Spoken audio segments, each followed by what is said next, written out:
Percy Jackson and the Olympians. Accurate to the books or a little bit of a Disney fluff piece? Well, I believe the truth lies somewhere in the middle of those two. I really enjoyed this series. I can't pretend I didn't. It took me straight back to when I was a kid reading the books.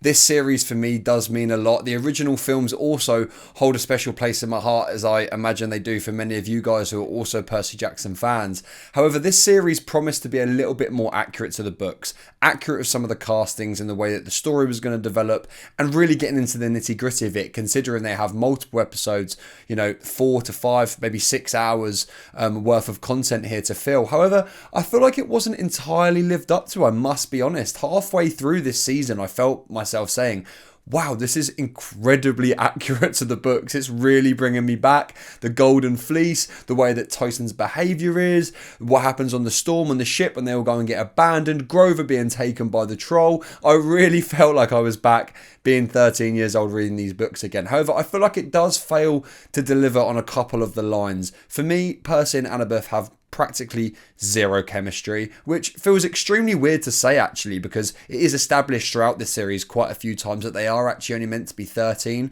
so I'm really not going to delve deep into the romantics here for obvious reasons. However, if you did read the rest of the books and you are a big Percy Jackson fan, you would know there has always been a relationship between these two, and it just feels like they're really good friends at this point. It feels actually quite similar to Harry and Hermione's relationship in the early Harry Potter films, which of course is not a bad thing. I really want to point out Daniel Diemer's performance as Tyson in this. I absolutely love him. Tyson is my favourite character in the Percy Jackson series, apart from Percy himself. However, Tyson's character is great throughout this because he is basically just championing his brother and he is just happy to be there. He is the general of the army that you'd want, he is loyal, he will always back your corner no matter what, and he truly understands the weight that Percy carries throughout this story, and he is more than happy to be a side character.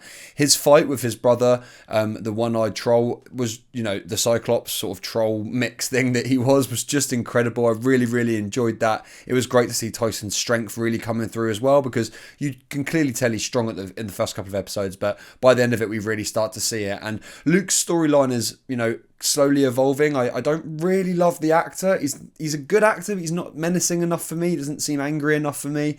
The Luke from the films was a lot more on it, and I'm not too sure about him, but again, it does give a decent performance. Kronos coming back obviously is a great build up for the next couple of series, which we're hoping to get released within the next year or so, but his presence, again, not too sure on how I felt about that. I felt the room was a little bit too Disney looked like a hotel, if that makes sense. I felt like where Kronos was being kept should have been in more of a lair rather than this sort of 3-bed apartment overlooking Monaco Beach. However, this is what I mean when Disney comes into play with these things. A few of the accuracies of the storyline can go out the window. We saw it with how they took Marvel shows, and I think they're doing somewhat similar to the Percy Jackson show here, but I don't think it's all bad. I really did leave this show wanting more, which I think is a great thing for a series to have. I really want season 3 to come out. I really want them to go a little bit more in on the budget and cinematography. Don't make everything look like a play, Let's have a little bit of harsh lighting.